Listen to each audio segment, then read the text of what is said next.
Greetings and salutations, everyone. I hope everyone is doing well today.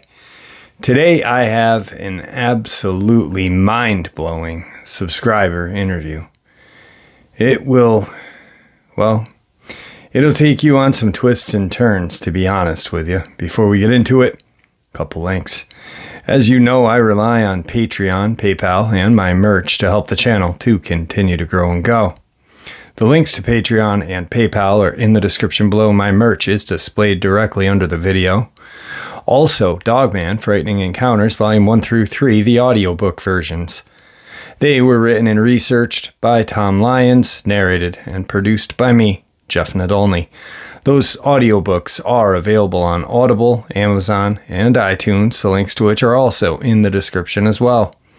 And finally, last but definitely not least, if you'd really like to help support this channel to continue to grow and go, simply subscribe.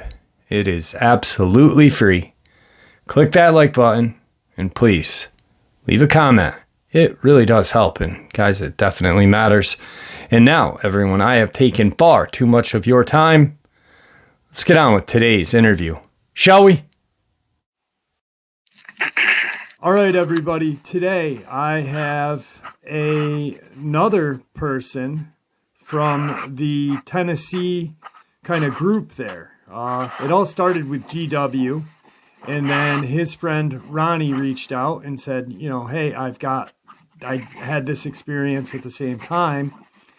And then last night, Ronnie contacted me and said, hey, my cousin, who is a subscriber, reached out and said, I recognized you by your voice and by your gun. And tonight I have Rob with us. Rob, how are you? Doing pretty good, Jeff. How about yourself? I'm doing well. Thanks for taking time out of your day. I know you're working. I appreciate it. Oh, no problem at all. It's kind of a nice break away from the cars. I hear you. So pretty much you're a subscriber, so you know what I do. I do. The floor is yours, my friend. So please share away. Okay, so I guess I'll just give you a little bit of background about myself. I'm 37. I was born in January 84. Spent most of my life, when I wasn't at work, working on cars. I paint cars for a living in a body shop. And if I'm not at work, I'm doing something outdoors. I'm hiking, I'm hunting, I'm fishing, I'm camping. Anything I can do to get out of the shop and get away from the city, I can. So I guess first thing I can tell you is my grandfather, after being a truck driver his whole life, being born just outside of Jackson, Tennessee, he moved to Chicago. We'll skip forward to him retiring. So he retires, I guess I would be about 13. So this is his third time retiring, so we didn't think it was going to stick again. He just gets that itch in the foot and wants to get back in his big rig and start driving. Right. And, he moved down to Tennessee to get out of the city with my grandmother. She loved it down there. She had about an acre of garden, which is outrageously huge and too big. Yeah. But, she loved it, so anytime she could be out there with the fruit trees or, the tomato plants, whatever it was, Grandma was out there, tending to the garden. Well, let's skip to me getting out of my freshman year. So now I'm going to be a sophomore. And my parents decided, you know what, we're tired of you. You're causing a little bit of trouble here in Vegas, so let's ship you out for a while to Grandma and Grandpa's for the summer. So the day I got out of school, they put me on a plane, and I was down in Tennessee for the whole summer. So my grandparents lived in, we'll just say, Madison County, and not too far from my cousin Ronnie and GW. Now that's... I've known GW, I think, probably since I was 11 or 12. Right. Madison County is where the Pints and Mounds are, correct? Indeed, Okay. indeed. Okay. And I've been there many times. Just, just to check it out, get out of the house, have a picnic. Right. Try to walk around. I found the occasional arrowhead out there. I think I found 2 or 3. I still have them. And, all I could spend the whole summer doing, all I wanted to do was fish, hunt, shoot guns. And, at the time we were stealing my grandpa's booze. And, he had a friend of his that made moonshine, so we were stealing a little bit of that. And, having a little drink and running around in the woods. Well, my grandpa, growing up down there, tried to let me do stuff that he did, which was, here's a rifle, here's some gas for the 4-wheeler, go have some fun, I'll see you when the sun goes down. All right. So the one day, me and my cousin are running around, and we find, some weed plants growing, and we're like, okay, cool. No big deal. We stole a little bit of it. It wasn't ready, but, what did we know? We're 14. Right. And I decided after my cousin went home, now mind you, say that there's 7 days in the week. He probably spent 2 or 3 at my house, and I spent 2 or 3 at his house. There was maybe one night here in between where it was just me at the house. So I left Grandpa's and decided, all right, I'm going to go back out to where I found those plants. I'm going to go try to jack a little bit more of it, hoping I don't. Because, down there, people shoot first and ask questions later. Absolutely. The only time I know some of my family members will call the police is to pick up the dead body. So at least that's how my grandfather was. And, he raised me to be a man's man and not to worry about what other people thought too much. Just as long as you were taking care of your family and paying your bills, nobody should be telling you anything. That's how he taught me. So that's how I live my life. So I decide I'm going to sneak out, because they didn't want me running around the woods all night, because you never know what's going on, what kind of trouble you're going to get into. Well, apparently Grandpa had a little bit more of an idea than I thought. So I get out there to the plants, I steal a little bit of the weed, and I'm coming back. Now, over my shoulder, I have a 30-30 rifle, and I've shot with that gun so much, it's kind of not funny.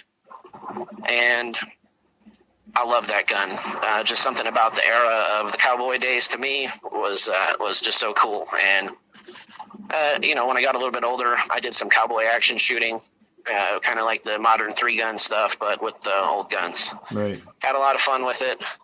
But to get back to what happened, I'm coming back in the woods, and like Ronnie said, there's small pine trees everywhere in the woods, and the woods aren't too thick where my grandfather's property was. It wasn't like you couldn't see anything, but on a dark night with a new moon, you can't see your hand in front of your face.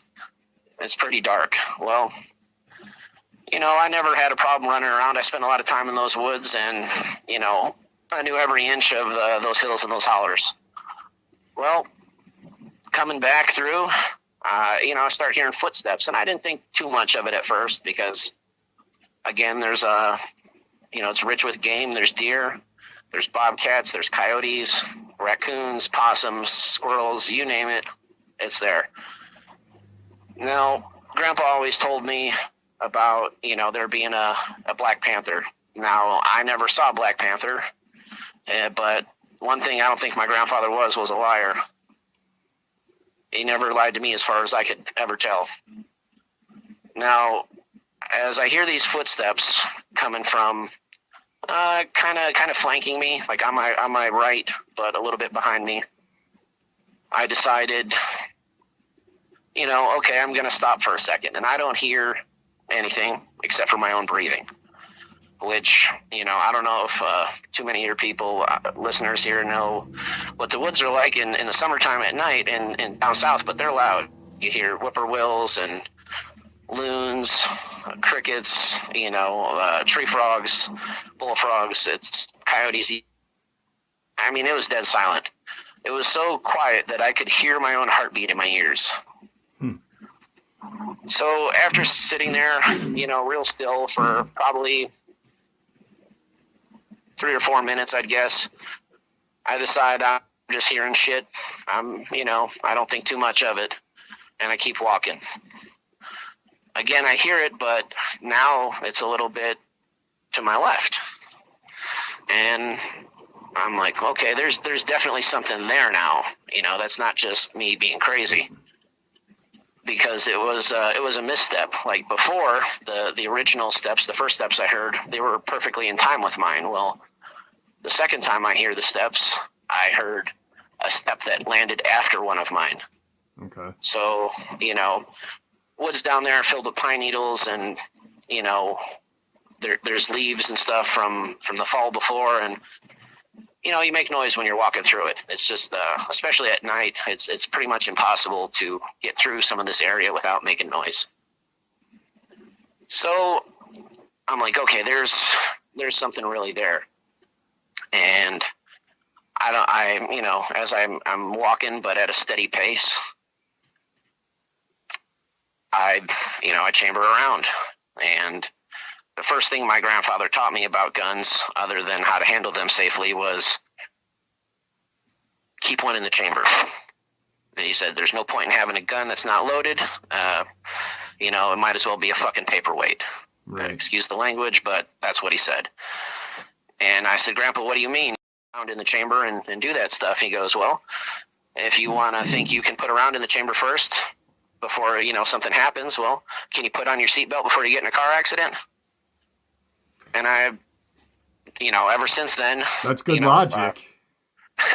Yeah, it's pretty good logic, And Grandpa, growing up the way he did, we'll just say he, they played around with moonshine a little bit. And my grandfather drove the block car for the shine car to get away. So Illinois Highway Patrol couldn't catch him. So they hired him when he lived in Illinois, and he was a highway state patrol interceptor. So if somebody was running from the police, it was his job to go run them off of the road and arrest them. So my grandfather, anyway, he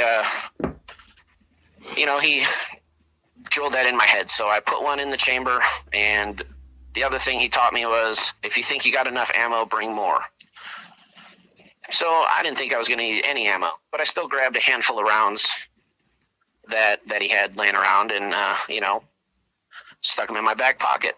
Well, I take another round, I load the gun, so now I got one in the chamber, and I think it held 5 or 6 rounds after that.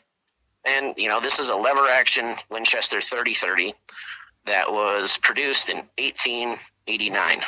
So it's over 100 years old at that point, and I'll tell you what, out to 500 yards, I'll hit one of those clay pigeons with iron sights, no problem.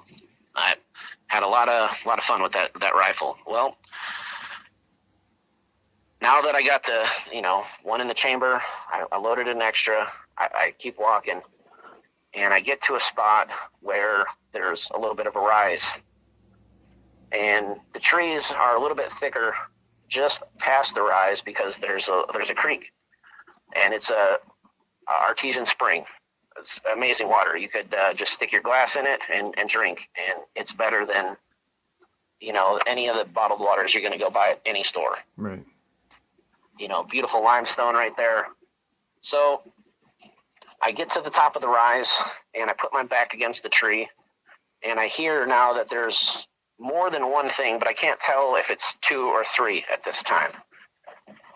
So what I would usually do is I would follow the creek, and come out, and it would come to the back of my grandfather's property. But on the edge of his property, there was a guy that had a soybean field, and he kept it literally just so deer would come in there and have basically a big food plot. A lot of big deer there, I don't think nothing of it at first, like I was saying, but I hit the top of this rise. I put my back against the tree, and I level the gun and I bring it up to my shoulder and I can hear stuff moving. And now I can see that shadows, nothing else, because it's dark. We're in the woods. There's not like there's street lights and you're in the city. I can hear there's at least 2 for sure, maybe 3.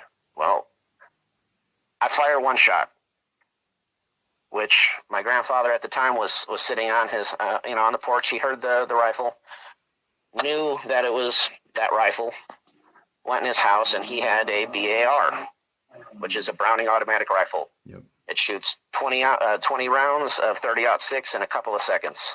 Well, Grandpa was a gunsmith in the Milam Armory in Milam, Tennessee.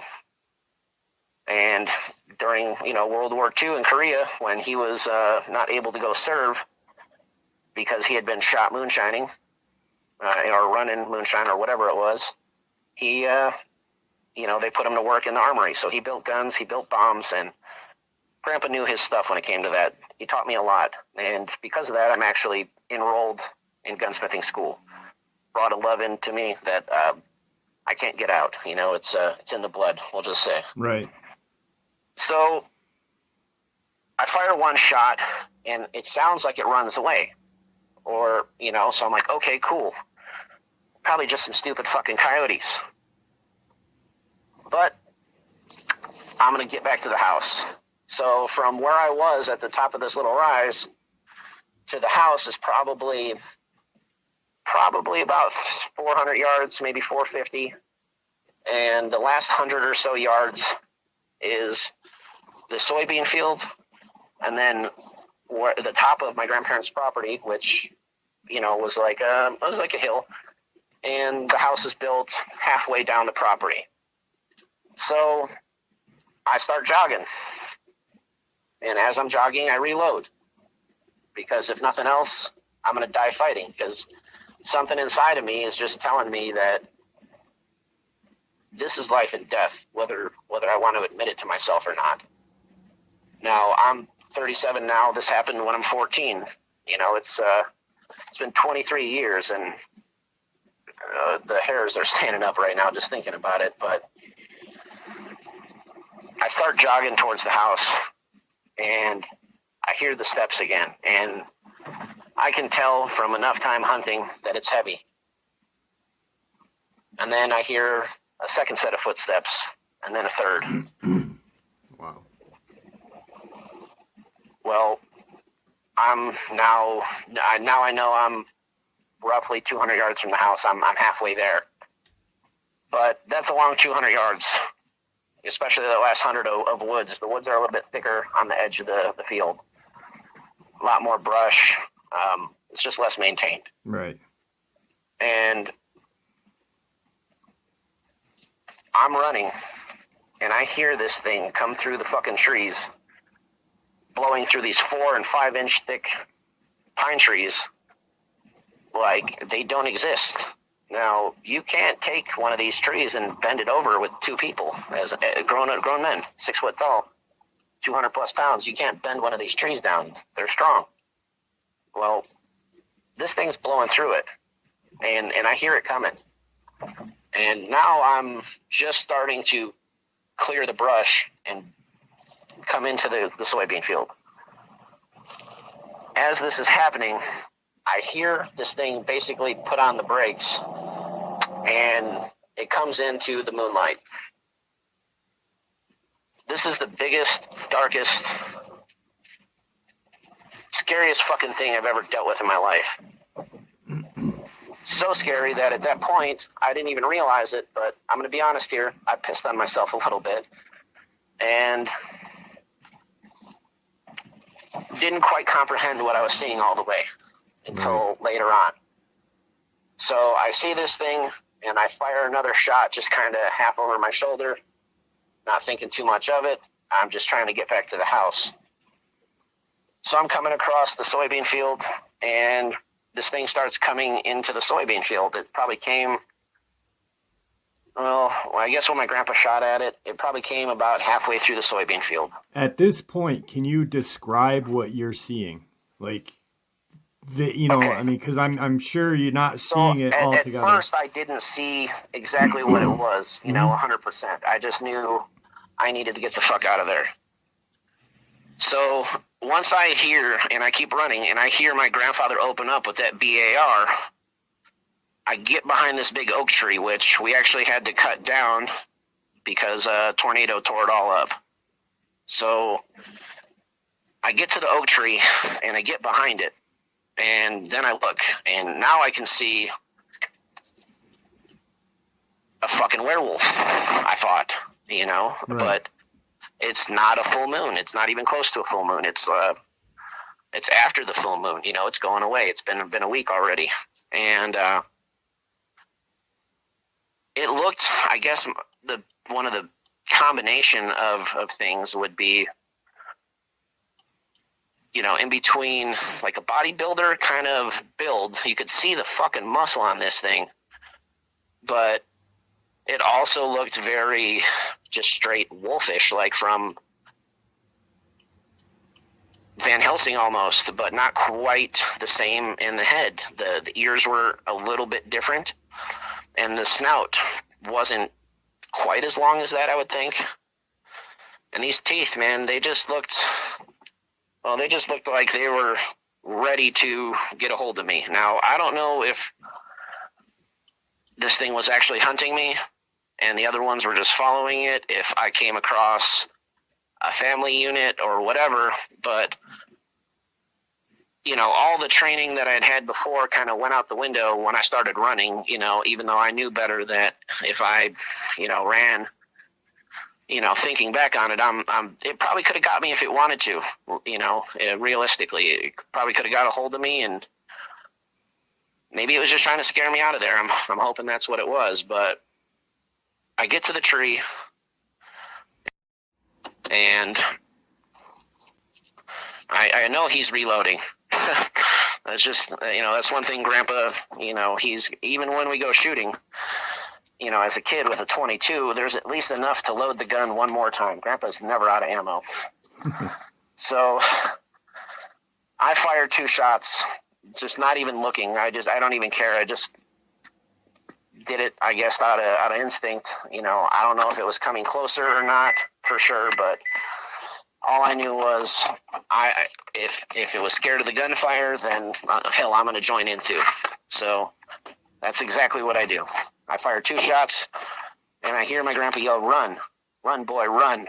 So I start hauling ass back to the house.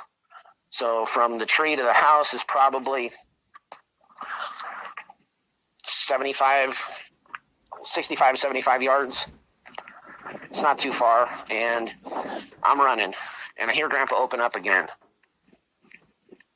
He fires another 40 rounds because he had homemade extended mags for his BAR. Well, I get in the house, and he goes, "Push the fucking safe." And we push the safe in front of the door. Now, half of the house is built into a hill, so there's nothing you can do except for dig in. But the whole front of the house at this point is all glass. It's big windows, big, huge pane windows, not like a bay window, just straight glass where one wall would be. And the house is 3 stories, okay? Now, the bottom story, which is just a living room. All right, you're good. So the house, like I was saying, is 3 stories tall, and the one wall is nothing but glass.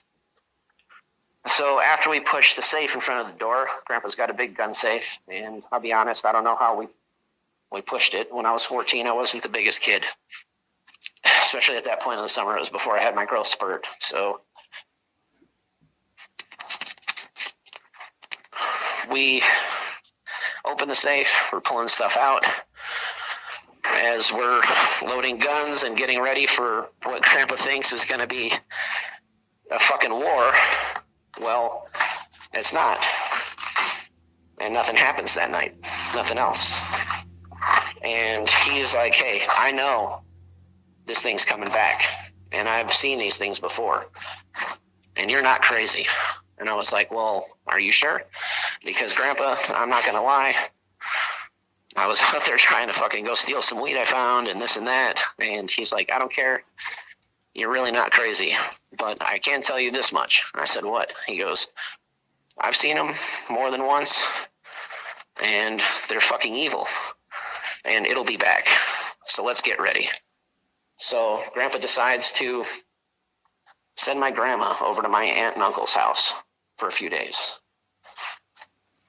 So he talks her into it and says, hey, yeah, you know, I'll take you guys to the casino in Mississippi, in Tunica, because that's not that far of a drive. And me and Robert are going to go fishing. So she's like, okay, cool. Sounds good. Doesn't think too much of it. Pretty common thing. Grandpa took me fishing all the damn time. So all we did was go buy plywood and 2x4s and built a frame to go on the inside with gun ports, basically. Well, after we get set up for what we think is going to be days worth of battling, the second night, nothing happens. Now, Grandpa's really nervous about this, and he's not telling me much at this point. So now starts the third night.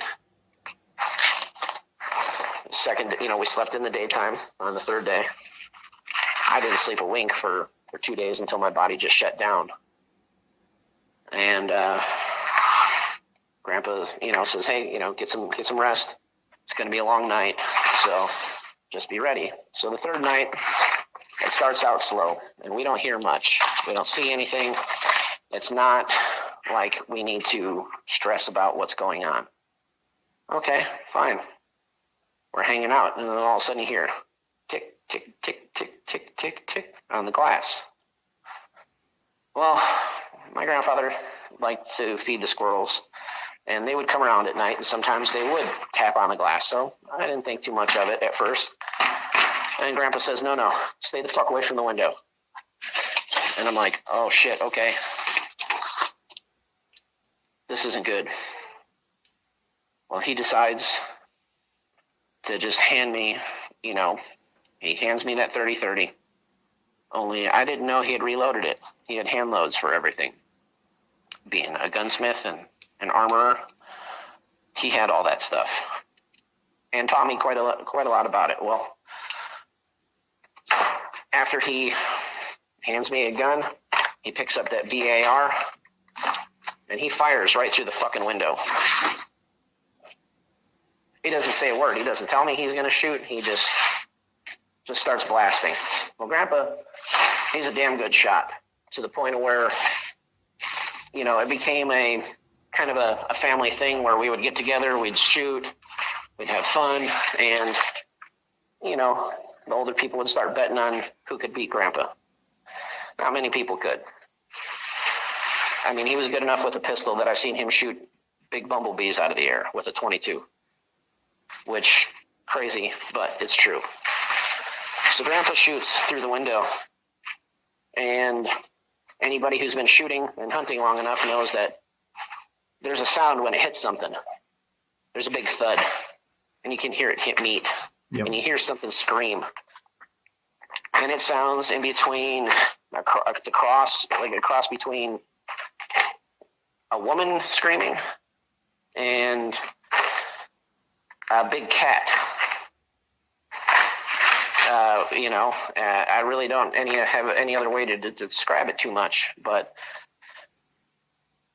we hear this thing start moving towards, I guess would be the left.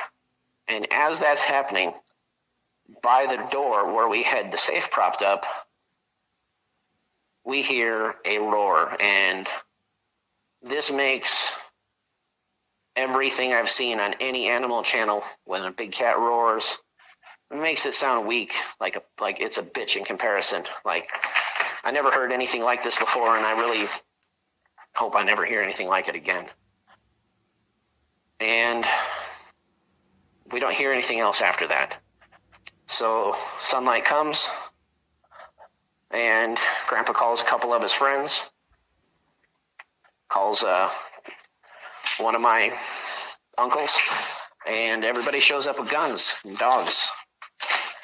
And we went out in the woods to see what it was. We never found anything other than some blood spots.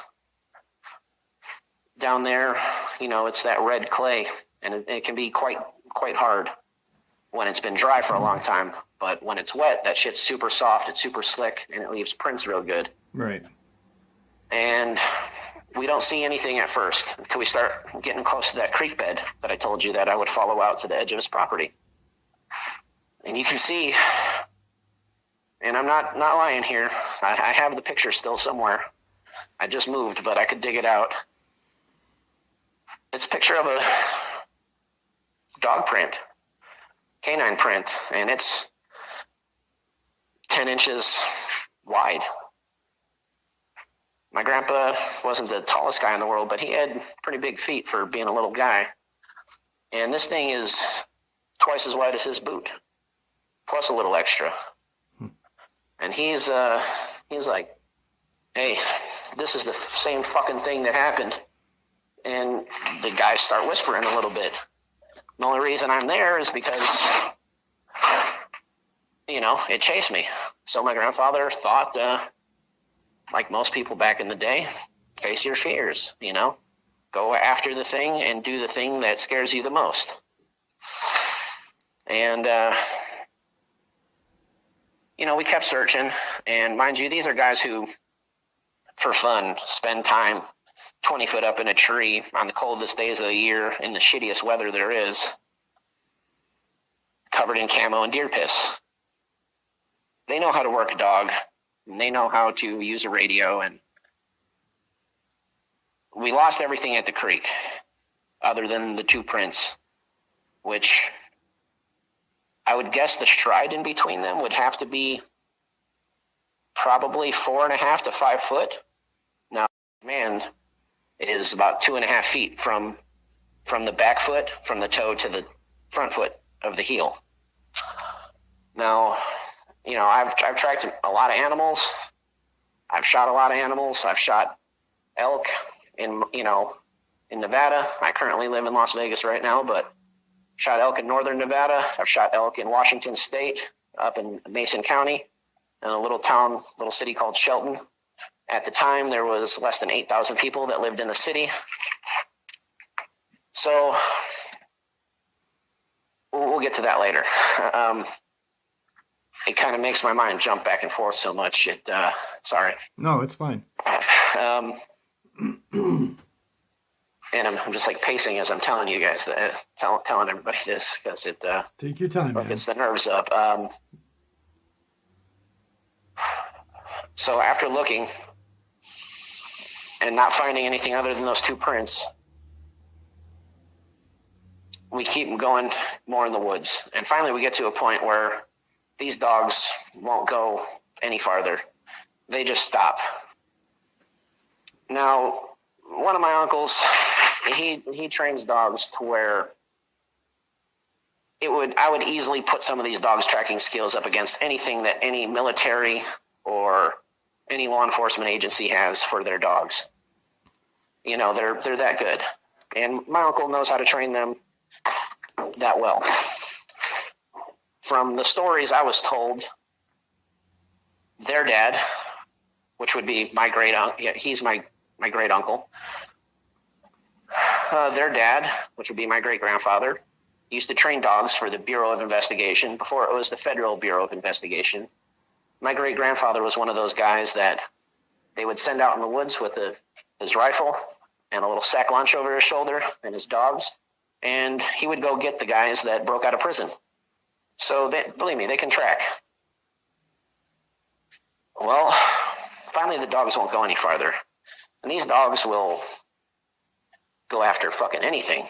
I mean, I've seen them chase bobcats and coyotes. I know one of them killed a couple coyotes one day. And if anybody knows anything about how coyotes are, they work as a unit. It's pretty amazing, really. And, usually if they get a hold of somebody's pet, it's pretty much over for the pet, because they'll fight, 5 and 6, 7, 8, 10 on 1. Well, these dogs, not being scared of that stuff, don't go any farther. They refuse. They just lay down. They're not whining. They're not crying. They're just not doing anything, which is the complete opposite of how they've been trained. They won't listen. The only thing they would do is when we finally said, let's go, we went back to the house. Well, when we get back to the house, everybody's sitting around. And they start talking. And one thing I learned even as a kid is when people start drinking, they start getting talking. They get talkative. And a lot of times, if anything is real, that's the most true form of somebody talking is when they're drunk. Whether they like something or not, they're the most honest about it because their inhibitions are lowered. They don't care. So they start drinking. And like I said, grandfather had a whole closet full of liquor. So he gets these guys going, and I hear my great uncle, my other uncle, and my grandfather talk about how this is just like the one that attacked my other great uncle, who passed before. And this great uncle is Lonnie's great grandpa. Excuse me. And he basically says, this has happened before to me. Sit down for a minute. We're going to talk about it. And he said, people in our family have known about these things for, more than 100 years. I could personally show you a gravestone with my family's last name on it that goes back to the early 1800s. They've lived in that part of Tennessee and West Tennessee for longer than I'll ever know for sure. And he said that one of these things attacked his brother when he was younger, and that it tore him up real good. And he was lucky enough to get away because, the guys were able to, the farm hands and whoever else was working in the fields at the time, because my family, grew a little cotton at that point, just like most poor people in the South. They were doing the cotton harvest, and, this thing just, I guess, snatched my great uncle and ran off with him. And, they started shooting and chasing, and, whatever happened to my uncle, I'll never know. I never met the guy that I can remember. He passed away when I was 2. And Grandpa tells me that it attacked him and it tore my uncle up. And, he could, if he was still alive, he could show me the scars on him.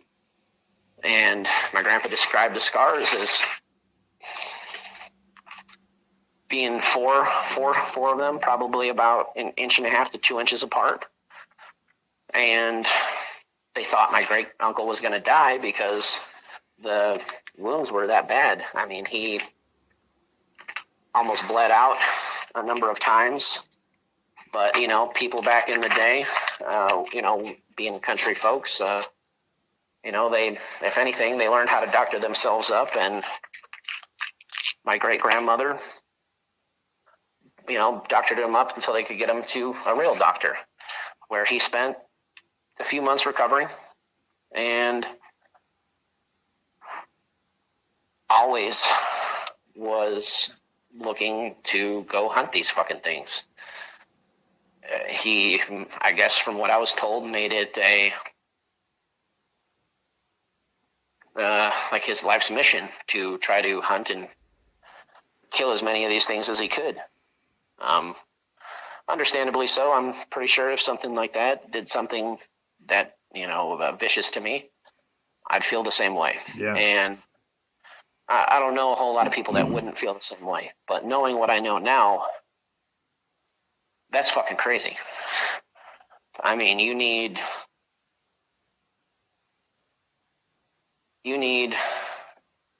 basically, something bigger than a .30 caliber, that's for sure. That 30-30 wasn't enough. Those soft-nosed lead bullets, they're not going to do much. And, my great uncle there, he went out in the woods before, a lot of times, and I was told he had shot and killed one, but they had chopped up and burned the body. That's what my grandfather told me. Long time before I was alive. So again, I can't tell you 100% if that's true or not, but like I said, he never lied to me as far as I know. And that was basically the extent of what was told to me and what happened to me in Tennessee. And I have one other encounter that happened in Washington State, like I was saying, Madison County. I used to live in just outside the city limits of Shelton, Washington. I lived about 2 miles, maybe 3, from the Washington State Patrol Academy, and maybe 12 or 15 miles from the entrance of the Olympic National Forest, where when there's a problem bear anywhere around Seattle, they can tranquilize the bear and release it, that's where they take the bears to go. Right. And release. So, pretty common thing to see some pretty big bears up there.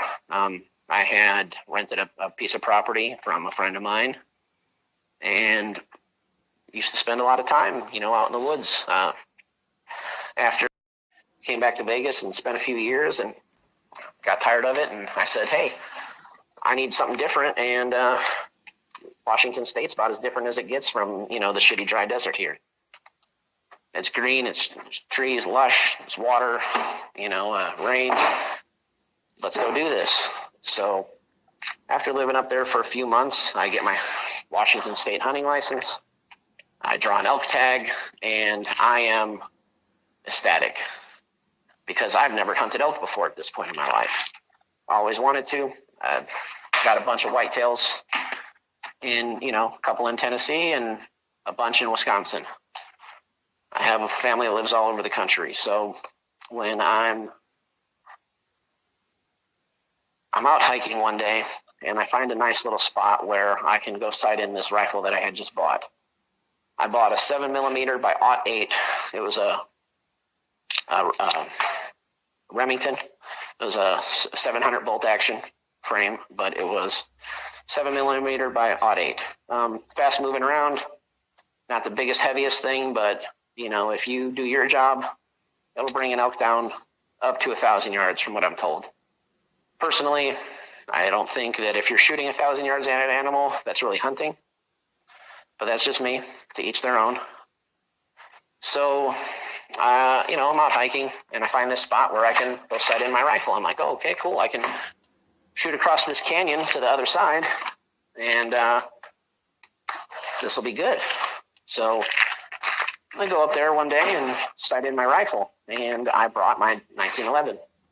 I have a couple of Wilson Combat 45 ACP 1911. They're the long frames. Great pistol, I've never had an issue with them, as long as you keep them clean and oiled. I've never had a misfunction. Maybe once or twice I had a dead primer on a round, but that's it. Well, I also have the conversion for the gun, where you can put the whole top slide on, and now it's a 22, just for target shooting and for, pistol mechanics. So that way you're getting used to drawing the gun, putting it on target, and putting a round on target without the cost of 45 ACP. We all know 22 is a hell of a lot cheaper. Yeah. So, so I take my rifle up there and I take my pistol apart. I put the 22 frame on the top and I go out there. I sight the rifle in out at 100 yards. Find a couple other things that with my laser rangefinder, I shoot out to about 500 yards and I'm like, okay, cool. Rifle's good and sighted in because elk season's now 2 weeks away. So all I'm doing in the meantime, when I'm not at work, is scouting for hunting. And up there they have Roosevelt elk, which they're a little bigger than, your standard Rocky Mountain elk. So some of these things are 1,500 pounds, So I'm just excited that I'm going to get a chance to hunt one, possibly shoot one and stock my freezer. And I've never been able to get anything worth hanging on the wall yet at that point in my life. And I'm like, well, maybe I can finally get me a nice big 5x5 or 6x6 even, and all of a sudden, the person that I'm with, this guy's lived up there his whole life. He is Native American. The tribe is called Squaxin, and they have their own island. Well, this gentleman, we're going to leave him nameless, but let's just say he's a hunting guide. He spends all his time in the outdoors. And when he's not hunting, he's a commercial salmon fisherman. So he spends more time outdoors than he has indoors any time in his life.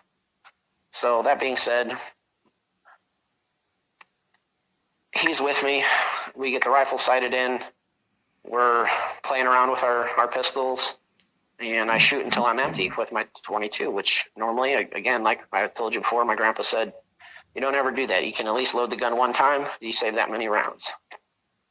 So I don't think nothing of it. I have one round left in the chamber of my rifle. I have nothing in my pistol, and my friend that's with me, he's got a 357 on one of the chest holsters, sits in the center of your chest. I think they call it the Kenai style. He has a pistol there because, again, he's a hunting guide, and let's be real, there's 2,000-pound bears up there. Well, maybe not 2,000, but I'm probably exaggerating there, but there's 1,000-pound bears up there. That's a pretty common thing. Now, Madison County, where I was, it's across the Puget Sound from Seattle, and it's on the peninsula. It's about 35 or 40 miles from Port Angeles, and the Highway 101, which, you can take straight up from California, right there on the ocean. It cuts through in a certain area and then runs on the inside of the peninsula on the Puget Sound all the way up to Port Angeles. Well, where we're shooting is about halfway in between Port Angeles and Shelton, because like I said, I was out running around every place I could. Well, on the way back, the dog that we had, his name was Hercules. Hercules is a red Doberman. He weighed about 130 pounds, and he looked like he was on steroids. Now, I've seen Hercules run up to a 200-pound Mastiff, cock a leg, and piss on its face because he had no fear of anything. Well, there's this big puddle on the trail. So as I'm going to walk around it, you can see something had walked through the puddle right before us, and you can see the mud swirling in the water. So we wait a minute, and I'm just trying to see, hey, maybe these are some big elk tracks, and he got scared off by us shooting, because if I can come up here, I already got permission to hunt this land, we're good to go. Well, the dog won't go any farther. This dog just starts peeing like he's a puppy getting scolded. Never seen this dog act afraid in my life, before that or after that. So we're waiting till the mud in the water swirls, it dies down, and you can see what it is. Well, that's a big fucking dog print. And for about 2 seconds, it doesn't register. A couple seconds later, I'm like, that's just like the fucking one in Tennessee. And I look at him and I'm like, hey man, we need to get the fuck out of here, like right now. Let's go, Herc. So Hercules jumps up and we all start moving towards, the truck.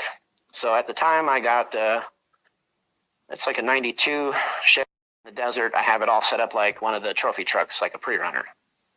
So not the best thing in the mud, but I got, I got a fuel reservoir in it where I can just flip a switch and it'll pump into the 2 tanks. And I think to myself, I'm like, we got to go. Let's go. So we keep moving. The whole time I have 1 round. And I'm like, oh God, whatever it is, I'm not going to be prepared for. But let's just get back to the truck. Maybe we'll make it. And mind you, this guy, he's a Native American, and he just stops.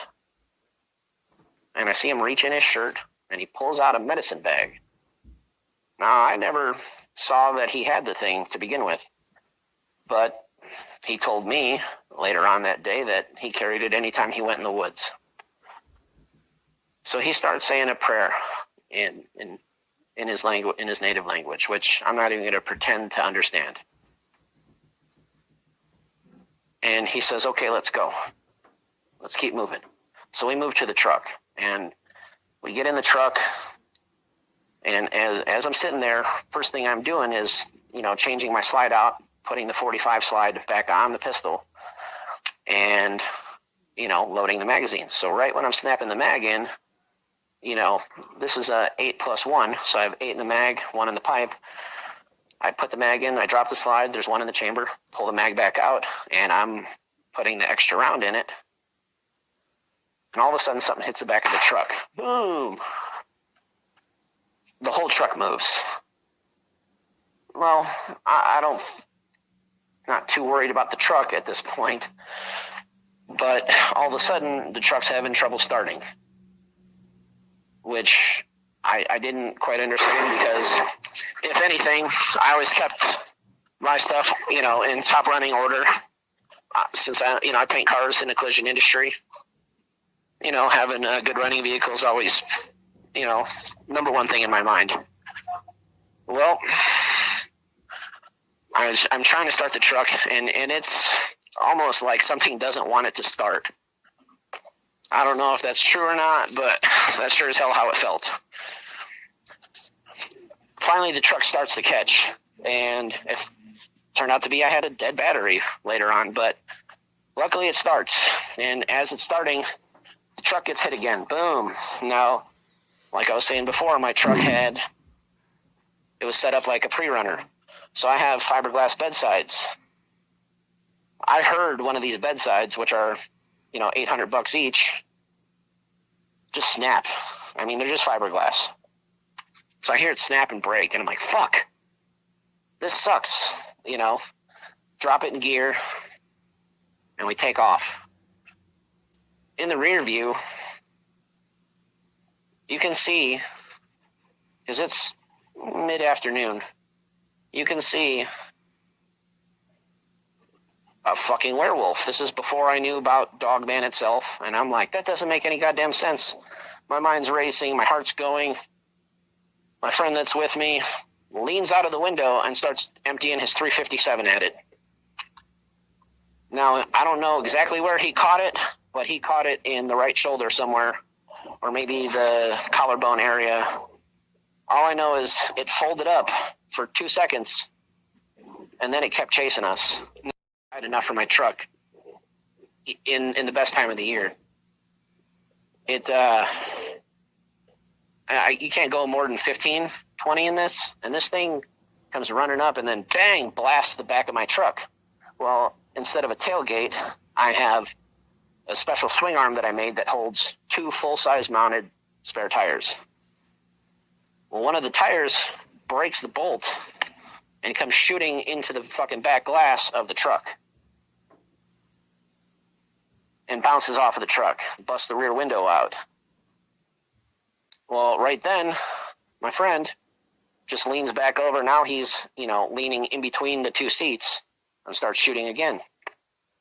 Well, finally, we get out of where it's narrow, and I can actually get on the gas.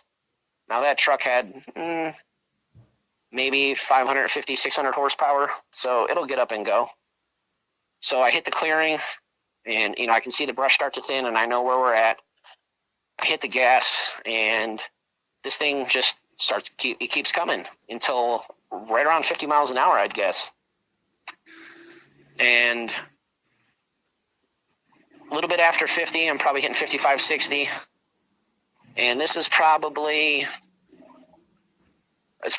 800 or 900 yards, this big field that I'm ripping through. And, luckily I got the suspension for it. My suspension's meant to do 100 miles an hour over anything in the desert. So I'm just charging through this field. I'm hitting brush and small trees. I can tell you right now that thing, that poor truck took a fucking beating.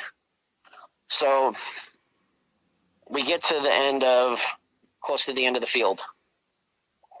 And I really wouldn't call it a field, just a clearing in the woods, I guess, is probably better. I get to the end of the clearing, and then I got to slow down because it's single track, truck trail again. and then it's going to turn out onto the main highway. Well, right when we're getting onto the highway, we're coming out of that single track again. This thing blasts the bed of my truck again, but this time it's from the other side. And I'm turning right, so all the suspension's preloaded on the left, and the right side's up. Because if you watch anything to do with like the Baja style racing, you can see how the trucks, how the suspension is soft in certain areas, because it's meant to rebound when you jump. Well, this thing hits us as I'm turning, and my truck went up on two wheels. And luckily, I've spent enough time, racing cars and doing dumb shit as a kid to where I actually used to practice on two wheels with my old car, just for fun. I turn into it. The truck breaks down, slaps the ground again. I hear all four tires grab, and I slam on the gas. And right around 55 miles an hour. Now, mind you, this thing came out onto the main highway. This is Highway 101. This is the middle of the day. This is 3, 4 in the afternoon, middle of summer. Now, mind you, it is Washington. It's cloudy, but you can see, no problem. It had rained earlier that day. That's why the puddle was there. It rains all the time up there. Well, I hit about 55, 60, and this thing just kind of gives up. I just see it like slow down, and then it just stops. And I just see this thing, which has these yellow eyes. And I wouldn't, it was daytime, so I wouldn't call them luminescent, but they were bright. It looks like, I guess, like when you look at a vehicle, like in one of the older ones, and they have the yellow marker turn signals. Yep. Okay, so it's kind of like that color, amberish orange. And this thing's probably on all fours. It's probably 5.5 feet tall. I never saw this one on 2 feet, like I did the one in Tennessee. But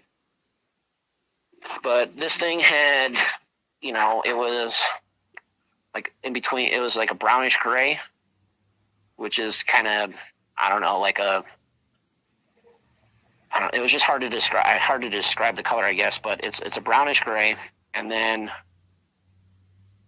it has almost like patches, kind of, to where, like, if it was in the woods, this thing could be 2 feet off of the trail and you'd never see it. It was almost like camouflage, like hunting camo. Right. It was, looking back on it now, it pretty amazing, really. Like, this thing could have been 2 feet from us and we wouldn't have known while we were shooting. It could have been watching us. I'll never know. But those are my two experiences. Wow. Now, when you got out onto the main road, this thing stopped chasing you. I think it stopped chasing simply because I was going too fast for it. Right. It probably pretty much knew, hey, I'm not going to be able to catch it. I'm putting myself into danger now being on the main road as well. What did your Native American friend say to you after this? Like, did he have any comments or anything during? So he told me that he had heard stories, but he always thought that they were just kind of stories to scare the kids, right. Make them not run around in the woods at night because, that's a place where there's mountain lion attacks, there are bear attacks, some of the biggest brown bears in America, not in Alaska, they're there in that area, so these things, you're not the top of the food chain there. There's wolves, there always have been, lions, bears, and wolves, oh my. So he told me that, he had heard stories. So he said he was going to go home, talk to some people, and go back to the res and talk to some more people, and then he'd come back and see me. Well, he calls me and says, hey, meet me out by the res. Now, mind you, their reservation, they have some on shore, and then there's an island. And I'm like, well, out on the island? Or he goes, no, don't go out there. Just meet me at the entrance. So we go over there, and we don't actually go on the res. We go about 2 miles down the road to an elder's house. Now, the elder said that these things have always been there, and their people have always known about them. He talked about them and the big man in the forest. Right. And he said that they fight. They're at war with each other. Now, I don't know what more he knows in that, but he said that this thing marked me and that I should never go there again. So I never did go back to that particular area. Now, he said they roam. So one night where I lived, the guy I rented my house from, he had turned the workshop I had, part of it, into a commercial salmon processing place where we could process fish. So one night, now I know these weren't bear claws, but I came home from the bar. I was out chasing girls and didn't get lucky that night, but I had fun anyway. And I come home and I can see that a light from inside the shop, which there shouldn't even be a light on, is on, and there's a fucking hole in the wall. And I was like, what the hell? That doesn't make any sense. Well, at first, where I lived out there, and you can look this up if you want, I lived right behind a place called Extreme Auto Body. Not a ton of neighbors, but nonetheless, the property I sat on and the property for Extreme Auto Body were originally owned by the same person, and the body shop there had to pay their water and their electricity to my property. That's just how it was originally set up. And I don't think nothing of it at first. I'm like, what the hell is this? That doesn't make sense. So I run in the house for the sighting. I had got, it was right when the 350 Legend round came out. So I had bought, bolt action 350 Legend, and I go in the house and I grab that thing, and right then I call my Native American friend. I said, hey man, I'm not going out there yet, but call me when you're close, and then let the dog loose, because if nothing else, the dog I knew would at least bark and warn me. Well, he calls me and he says, hey, I'm hitting the driveway.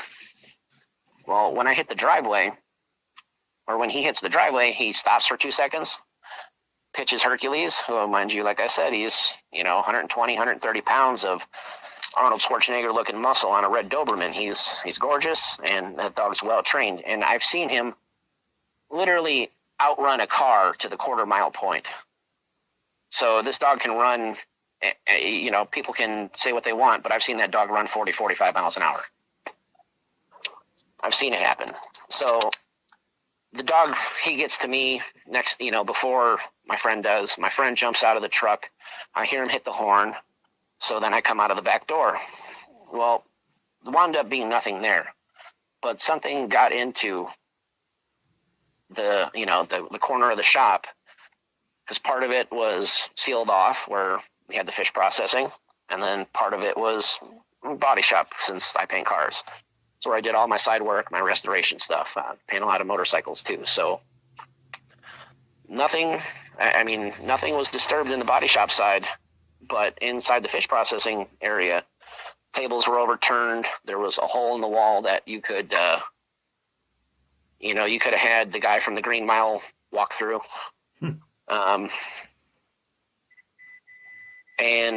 So we don't see anything there. And we set up a bunch of floodlights and flood all the woods around there. And now my property I rented is only 3 acres, but I have all kinds of fruit trees. I have cherries, peaches, apricots, plums, apples, pear, you name it, I got them. And they were already there before I moved in. It was just a perk of living there. You just take care of the things, and they take care of you. So nothing happens all night. We sit up all night until the sun comes up, and the next morning he goes out to the res, and he comes back and he says, "Come on, let's go talk to the old man again." Well, we go talk to the old man again, and the old man was like, "Look, you need to fucking get out of there." Basically, it's going to keep coming back, and it maybe only went into the fish because it was hungry. But, there were no fish in there at the time. But, when you process sometimes in between hundreds and thousands of fish a day, it's going to smell like fish even after you hose it out. Right. Well, he says, it's marked me, and this thing will keep coming until one of us is dead. So, after about a week and a half thinking about it, I went and talked to him again, and I said, are you sure? And he said, yeah. I've been out to, he had been out to my house and done like a healing ceremony and prayed and cleansed my soul, basically my spirit with an eagle feather and smoke, and prayed over me and my property. But after a week and a half, all night one night, I hear howling. And this is not a wolf. This is not a coyote. Coyotes don't howl like that. They have yips and yells and shit. And wolves just, they're there, but not so close to where I am, where my house is. And the next morning, after I hear all this howling, it wakes me up out of a dead sleep. The dog I had at the time, her name was Samantha. She was half German Shepherd, half Alaskan Husky. And she had, the curly sled dog tail. And Samantha was my dad's old repo partner. She was my service animal. I have a hearing disability in my right ear. And she just basically was my best friend at the time. Well, Samantha went apeshit. Now, normally when she went to attack something, she was silent. She never made a noise. You'd be lucky if you heard the clicking of the nails if she went after something. But she went apeshit, and she's just going crazy and just looking at the woods and in more than one spot. So, I call the old man again, and he says, I'm sending people out there to come escort you and off the property. So you're not going to go back there until it's daylight. So I pack a bag just for the night. I grab the dog bowls, some food, and, 4 or 5 people show up, or 4 or 5 vehicles, I should say. And there's three to 5 people in each vehicle. So, luckily I had friends. So they sat out there and loaded me in, until I loaded my shit in my truck, and we got out of there. Well, when we went back the next day, the house was destroyed. It looked like the FBI was looking for, stolen money. I mean, there was holes in the plaster and the walls. There was, you name it, it was tore up. Everything except the ceiling, basically. And it smelled like piss and shit everywhere. Something had pissed and shit all over in that place, marking its territory, basically saying, and hey, guess what? Deal with it.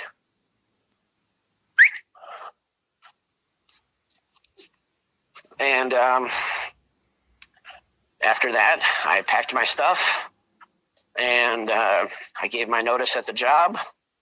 I finished a couple cars I had in process, and I would only stay there in the daytime, and only if there was at least one other person with me.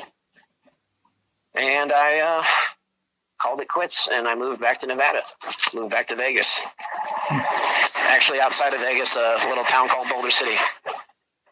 I can't blame you on that. And, he's right. You were, the sheriff that I spoke to a while ago in Colorado was marked. And he didn't get unmarked until they were hunted down, or like you said, one of you were gonna die. And yeah. He's still aggressive. Yeah, and the sheriff to this day still has not gone back to Colorado at all. So, yeah, I've been back once, and went to just, drive by the place, and felt like I was being watched the whole time. Right. Well, I'm coming up on time, and it's getting really loud over there. Do you want to say anything to everybody before we end the interview? Well, I guess I guess I just want to say I really appreciate the opportunity to talk about it and to let it out. And if your people are going out there to try to chase these things or get a picture, you're fucking crazy. You just are. there's nothing more in the world I wish than to think that, or than to not remember this, but it lives with me every day. It has changed my life in numerous ways, both good and bad. It opened my eyes to the reality of it's not just horror movies, but it was also the most traumatizing thing I've ever seen in my life. And I've seen some pretty violent stuff growing up in my old neighborhood in Chicago, so I never want to see one again. If I do, it'll be too soon. And to everybody else out there, I guess just stay safe, keep your eyes open, pay attention when you're out in the woods, and don't go out there unarmed. Absolutely. All right, Rob, thank you for coming on. I really appreciate it, man. No, thank you. I appreciate it, Jeff, and you keep doing what you're doing. I'm a long-time listener, been listening for about 3 years, I guess, and I hope that what I'm talking about can just help somebody else, even if it's not to you, can just go talk to somebody about it and get it off of their chest and not be scared of talking about it. There's a lot of people that want to ridicule the industry I'm in. It's very cut and dry. It's either right or it's wrong, and what happened, like, these people don't understand that they weren't there, so they can think what they want. If you saw something, you experienced something, you heard something, if these people weren't there, they're never going to understand it. So don't stress about what they're doing. Just keep living your life. Unless they're paying your bills and taking care of you and wiping your behind, fuck the rest of them. Absolutely. All right, brother, have a great night. Thank you. I told you guys that it was going to be one heck of an interview, and it definitely was. I hope you all enjoyed today's upload as much as I enjoyed sharing it with you. I will be doing a bonus midday upload as well today, one that you are definitely going to want to see. And with that, my friends, please stay healthy, stay safe. May the Great Spirit watch over us all. May He guide us down that path that we call life.